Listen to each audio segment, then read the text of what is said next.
Maganda yung ginawa ng ating dating Pangulo para sa kalangan ng lahat video. Okay.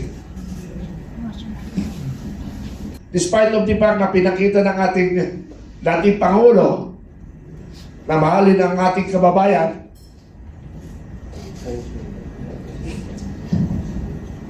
ganito pa ang sinukli ng ating Colonel Matran. maraming salamat Jose Castra sa lahat po ng narito kay Attorney Delgra. Nice meeting, Attorney. Matagal na kitang narinig sa time ng panahon ni Pangulong Digong, ano? So sa lahat po narito at nagmalasakit sa prayer vigil natin sa ating minamahal na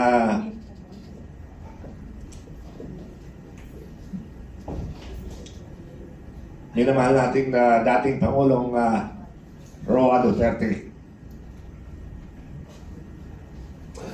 Para sa kalangan ng lahat video.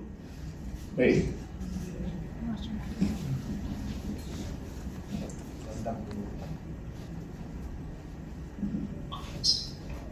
Para sa kaalaman ng lahat, ako po ay taga Mindanao rin.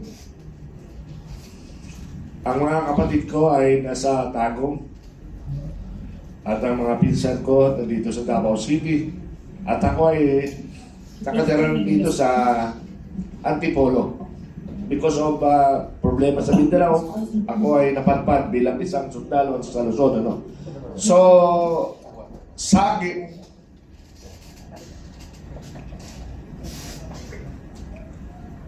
maganda yung ginawa ng ating dating Pangulo. Nawala yung pagkatikasin ko dito.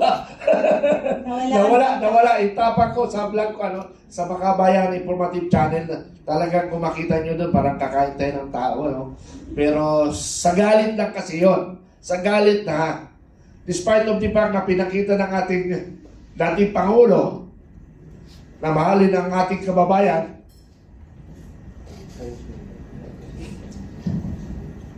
ganito pa ang sinukli ng ating kababayan Pangulong Marcos. Para sa kalaman ng lahat, ako po ay 6 million more or less na itulong ko kay Pangulong Marcos during the campaign period.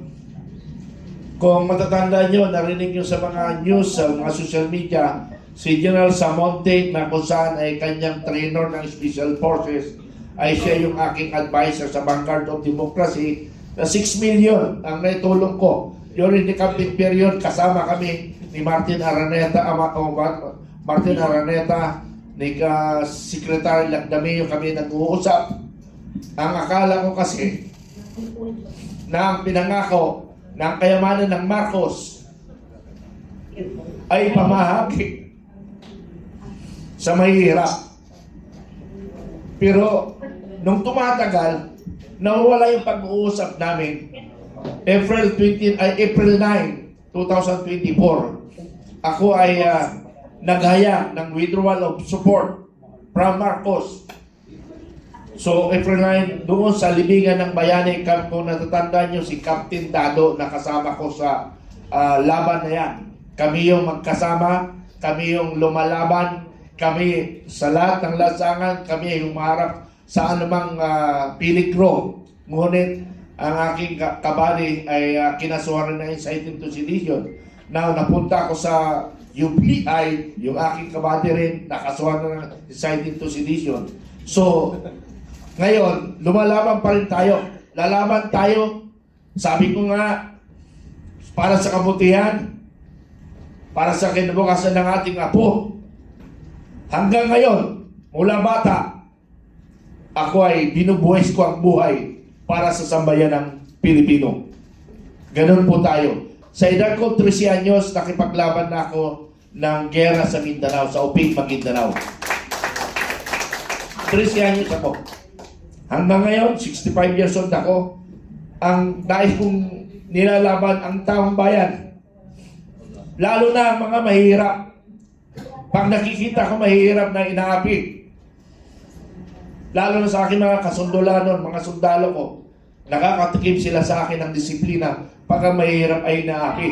Kaya nga ang aking panindigan ay ipagtanggol ang lahat ng Pilipino, lalo na mahirap na inaapi. So, siguro yun lang aking mensahe, mga kaibigan, mga kababayan ng Pilipino sa buong mundo na Pilipino. Ituloy natin ang laban. Maraming salamat at magandang araw sa inyo lahat. Ka-Yvette, ramdam na ramdam ko yung Colonel Metran, the frustration that sounded behind that cry. Kasi when the government that you serve diminishes the service that you have given to the Filipino people and to the country, and sasabihin you are a destabilizer just because you wanted to fight for what is right, for what is good, for what is just. Ito ang hindi natin matatanggap. Kaya nakita kasi ni Colonel Metran, the way he said na yung leadership ni Tatay Digong, there was dignity sa mga men in uniform. And today, na parang nilalabanan nila yung ating mga pangyayari, lalong-lalo na sa korupsyon, parang binaliwala ang lahat ng kanilang serbisyo at sila pa yung kakasuhan for inciting to sedition, when in fact what they are fighting for is the future of our children. My wife received a prayer and shared it to me, and if I may, allow me to pray with me as I read this prayer. Okay lang po ba? Yes. Father, source of all mercy, strength, and compassion, we come before you as a community united in prayer. Lord, we lift up to you former President Rodrigo Roa Duterte. You know his struggles, his burdens, and the challenges that he is facing at this moment. We ask you to surround him with your healing presence, to grant him good health of mind, body, and spirit, and to ease any pain, fear, or worry in his heart. Loving God, in times of trial, you remind us that you are our refuge and our strength. We pray that you will bring clarity, justice, and peace upon his situation. If it is your holy will, may you grant him freedom and deliverance. And may your hand guide every person involved in seeking the truth. Bless too the people who support him and believe in him. May their sincere intentions, prayer, and positive energy become a source of comfort and courage for him. May unity, not conflict, grow among communities during this time.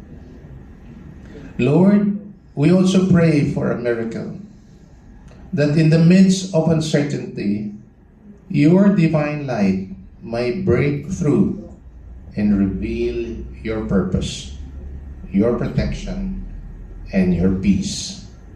Surround him with your angels. Cover him with your mercy. Strengthen his spirit.